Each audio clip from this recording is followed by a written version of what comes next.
Hello दोस्तों, मैं रमेश चंद्रा और आज आपको लेकर आए प्रैक्टिकल में मीटर सेतु कि उसका मीटर ब्रिज का प्रैक्टिकल कैसे करें। देख रहे होंगे कि आप यहाँ पर सभी पूरा सिस्टम जो है इस समय पर पूरा तैयार है। कैसे कैसे हम उसको जोड़ेंगे तो ये आप देख रहे होंगे सभी। इसमें यहाँ पर प्रतिरोध बॉक्स जुड़ा हुआ है।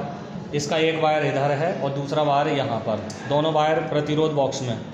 उसके बाद में ये आप गैल्वेनोमीटर को देख रहे होंगे, इसका एक वायर यहाँ पर और एक आपका जॉकी में जुड़ा हुआ है। दूसरा जिस वायर का प्रतिरोध हमें निकालना है उस प्रतिरोध को मतलब इस वायर को यहाँ पर दोनों को जोड़ दिया गया। विशिष्ट प्रतिरोध इसी का ही हमें ज्ञात करना है। दूसरा यहाँ पर एक कुंजी का एक सिरा इधर और कुंजी का जो दूसरा सिरा है वो बैटरी में, और बैटरी का जो एक सिरा है वो आप यहाँ पर जोड़ेंगे।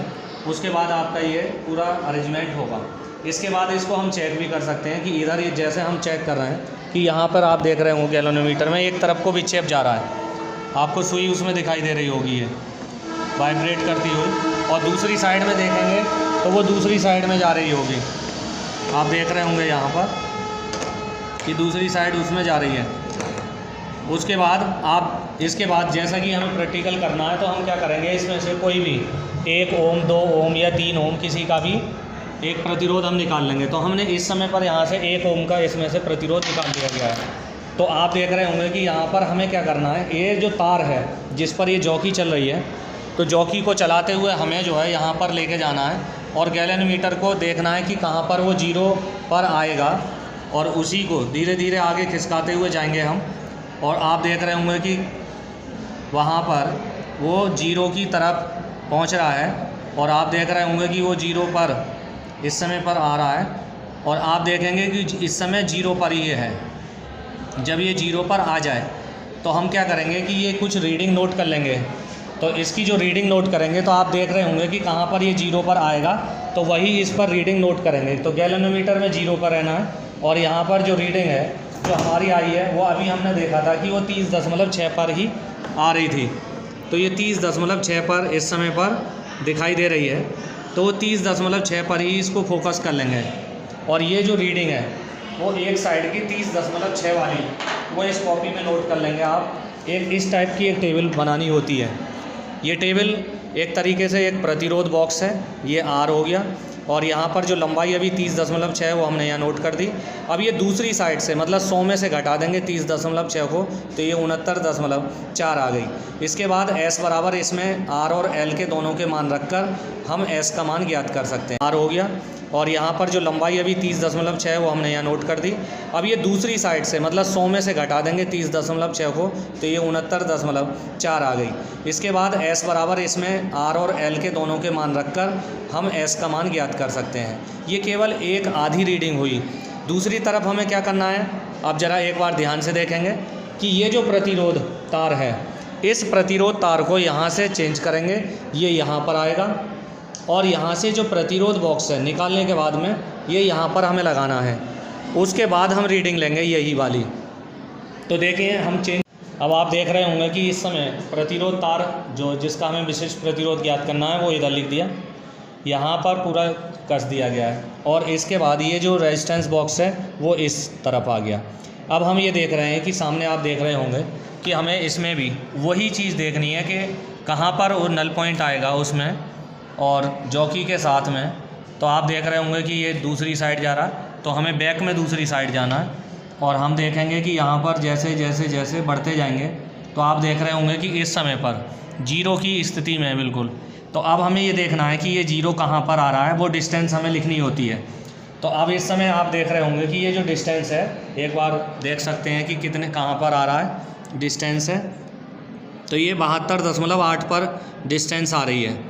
तो ये 72.8 को हमने यहाँ पर नोट कर लिया। तो अब आप देखेंगे इसमें टेबल में कि ये 72.8 को यहाँ नोट कर लिया, और उसके बाद में 100 में से घटाएंगे तो 27.2 यहाँ पर ही आ गया। अब इसके बाद एस का फॉर्मूला लगाकर जो वैल्यू निकालेंगे वो बी वैल्यू कहलाएगी, और पहले एस का जो फॉर्मूला लगाकर वो वैल्यू कहलाएगी ए। ये सभी कैलकुलेशन में अभी आपको दिखाने वाला हूँ आगे। और उन दोनों का माध्य निकालेंगे तो वो a+b/2 वो एक रीडिंग कहलाएगी, वो एक इसका विशिष्ट प्रतिरोध कहलाएगा S। और उसके बाद में अभी जो तार हमने यूज किया उसकी भी त्रिज्या निकालनी है आगे। तो अब आगे की वीडियो और देखिएगा ध्यान से। हेलो दोस्तों, मैं रमेश चंद्रा और इस वीडियो में आपको लेकर आया हूँ कि तार की जो त्रिज्या होती है स्क्रू गेज से कैसे निकालेंगे। तो सामने देख रहे होंगे इस स्क्रू गेज पर दो टाइप के स्केल होते हैं। एक तो सामने ये दिख रहा होगा, सीधा स्केल होता है ये, इसे कहते हैं मुख्य पैमाना। एक ये राउंड पे नंबर आपको दिखाई दे रहे हैं गोल, ये कहलाता है हमारा गोल पैमाना। तो आप क्या करते हैं, सबसे पहले हम जिस तार का व्यास ज्ञात करना है उसको इसके बीच में लगा देते हैं यहाँ पर, और इसको टाइट कर देते हैं। और आप देख रहे होंगे कि इसकी जो रीडिंग है हमें लगभग 4 बार निकाल लेते हैं। एक बार इस टाइप से, और अभी एक आइडिया आपको बता रहा हूँ, एक बार इस टाइप से और एक बार दूसरी टाइप से। तो सामने आप एक टेबल देख रहे होंगे, एक बार तार को इस टाइप से, एक बार इसको इस टाइप से वर्टिकल, फिर हॉरिजॉन्टल, फिर वर्टिकल। तो आप देख रहे हैं कि ये मैंने इसको यहाँ पर इस तार को इसमें लगा दिया। अब आप देख रहे होंगे कि यहाँ पर जो स्केल होता था वो इस समय पर 0 पर है, मतलब स्टार्टिंग में कोई भी नंबर आपको 0 के अलावा नहीं दिखाई दे रहा है। तो हमारा ये जो है पहली रीडिंग में आपको बता रहा हूँ, तो यहाँ पर सबसे पहले 0 आप लिखेंगे। अब देखेंगे कि जो गोल पैमाना था वो हमारा कौन से नंबर पर उसमें मिल रहा है, तो वो हमें उसमें देखना है। तो आप ये देख रहे होंगे इसमें कि यहाँ पर देख रहे होंगे कि ये नंबर आपको एक तो यहाँ दिखा रहा है 0, यहाँ दिखाई दे रहा है 10। तो 10 के बीच में, 0 और 10 के बीच में एक यहाँ पर नंबर दिखाई दे रहा है, ये यहाँ पर एक एरो टाइप की सी भी है। थोड़ा सा और उठा के दिखा दूँ, ये यहाँ पर है। तो ये 10 नंबर का जो है यहाँ पर एक निशान बना हुआ है, तो वो 7वें नंबर का जो नंबर है वो इस निशान के ठीक सामने है। तो हमने क्या किया, ये 7 लिख दिया यहाँ। अगले कॉलम में क्या करते हैं, ये माप निकालनी है गोल पैमाने की कितनी होगी। तो जो नंबर आएगा सीधे वो, और गुणा कर देंगे स्क्रू गेज के अल्पतमांक से। तो ये 0.001 सेंटीमीटर इसकी अल्पतमांक होती है स्क्रू गेज की, इससे इंटू करा दिया, ये आ गया। इसी टाइप से जैसे मैंने अभी बताया कि आपके ऐसे नापा था, अब आप इस टाइप से भी नाप सकते हैं, इसको लिटा दिया। तो इस टाइप से आप देखेंगे ये आ गया, और गोल पैमाना बिल्कुल आप देख ही रहे हैं, तो वहीं पर 0 पर कोई भी नंबर दिखाई नहीं दे रहा है। और जो मिलने वाला गोल पैमाने पर जो निशान है मिलने वाला वो 8 है इस बार। इसी बार अल्पतमांक से गुणा करा दिया तो 0.008 बन गया। इसी प्रकार मैंने 2 रीडिंग और ली हैं इसमें। तो ये भी 8 आई थी, ये भी 7 आया था, तो मैंने अल्पतमांक से गुणा यहाँ कर दिया।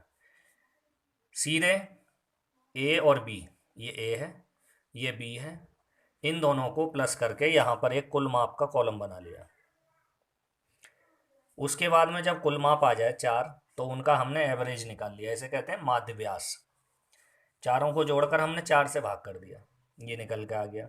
यदि कोई उसमें संशोधन है या कोई एरर है तो उसमें संशोधित कर सकते हैं, हमारे इसमें कोई एरर नहीं थी इसलिए ऐसे लिख दिया। इसको क्योंकि ये व्यास है, हमें त्रिज्या निकालनी है, तो 2 से डिवाइड कर दीजिएगा, ये त्रिज्या आ गई। 10 की पावर में लिखना चाहें तो लिख सकते हैं, 4 हैं 10 डेसिमल प्लेस, तो 37 इंटू 10 की पावर -4, ये सेंटीमीटर। ये हमारे इस तार की त्रिज्या निकल के आ गई। बहुत सारे प्रैक्टिकलों में इस त्रिज्या की ज़रूरत होती है, मीटर सेतु है, और भी है व्हीट स्टोन सेतु है, और भी बहुत सारे में। तो इसके बाद आगे यदि कहीं आवश्यकता है तार की त्रिज्या की सारणी के लिए, तो वहाँ पर इसका यूज कर सकते हैं। हेलो दोस्तों, जैसा कि आपने देखा था कि पहली वीडियो में पीछे शुरू में कि ये हमने रीडिंग निकाली थी, इधर ये 2 रीडिंग निकाली थी। अब ये रीडिंग निकालने के लिए S = VR 100 - L/L का ये फॉर्मूला S1 का, यहाँ से हमने ये 2.26 ये वैल्यू निकाल के यहाँ पर लिख दी। इधर की यदि S1 की वैल्यू की बात करें तो यहाँ पर आप देख रहे होंगे ये फार्मूला अलग चेंज है, तो इसकी वैल्यू भी हमने निकाल के यहाँ इस टाइप से, ये बी कहलाता है, यहाँ ए कहलाता है। इन दोनों की वैल्यूज़ को यदि टोटल करके हाफ कर दिया जाए तो ये एस निकल के आता है। ये पहली रीडिंग है। इसी प्रकार बारी बारी से प्रतिरोध को चेंज करके ये दूसरी रीडिंग ली गई है, उसी प्रकार से सॉल्यूशन ये तीसरी रीडिंग ली गई है। इस प्रकार से 3 बार हमने एस की वैल्यू निकाल ली। तो हम क्या करते हैं, फिर माध्य प्रतिरोध निकाल लेते हैं तीनों को जोड़कर। तो ये आप देख रहे होंगे कि माध्य प्रतिरोध कैसे निकलता है। तो हमने देखा कि ये तीनों को जोड़कर 3 से भाग कर दिया, ये माध्य प्रतिरोध निकल के आ गया। तार के पदार्थ का विशिष्ट प्रतिरोध हमें निकालना है, तो ये इसका formula rho equal to S into pi R square upon L capital L. Practical में जो प्रायोगिक तार लिया गया था उसकी लंबाई को भी नाप लेते हैं, तो हमने उसकी लंबाई नापी थी, तो यहाँ पर भी दिखा दें, ये हमने यहाँ पर भी लिखी है वो लंबाई। प्रायोगिक तार की लंबाई बराबर 97.20 सेंटीमीटर। तो वो स्केल से नाप सकते हैं जिस प्रैक्टिकल कर रहे हैं, तो वो जो तार जिसका विशिष्ट प्रतिरोध निकालते हैं, उसके बाद एस की वैल्यू रख दी, पाई की भी वैल्यू रख दी हमने यहाँ पर, और आर की वैल्यू भी रख दी। ये कैलकुलेशन हमने की। उसके बाद आप देख रहे होंगे कि नीचे जो कैलकुलेशन है 1.04 इंटू 10⁻⁻6 ओम सेंटीमीटर, ये उस तार का विशिष्ट प्रतिरोध ज्ञात हो गया। तो इस प्रकार ये पूरा प्रैक्टिकल रहता है। कुछ चीज़ें लिखनी होती है, मैं तो बता देता हूँ। सबसे पहला काम है उद्देश्य लिखना, दूसरा आवश्यक उपकरण लिखना, तीसरा उसका यदि थ्योरी सिद्धांत, चौथे नंबर पे ये आपकी परीक्षण तालिका आती है जो अभी अभी मैंने दिखाई है ये। पाँचवें नंबर पर आप तार की त्रिज्या के लिए भी सारणी ये बना सकते हैं। और उसके बाद ये जो कैलकुलेशन मैंने की है ये लेफ़्ट वाले पेज पर आप दिखा सकते हैं ये कैलकुलेशन पूरी। और उसके बाद नेक्स्ट उसका परिणाम लिखा जाता है, और परिणाम के बाद में आती हैं सावधानियाँ। तो ये पूरा प्रैक्टिकल इस टाइप से होता है। और ओके, थैंक यू।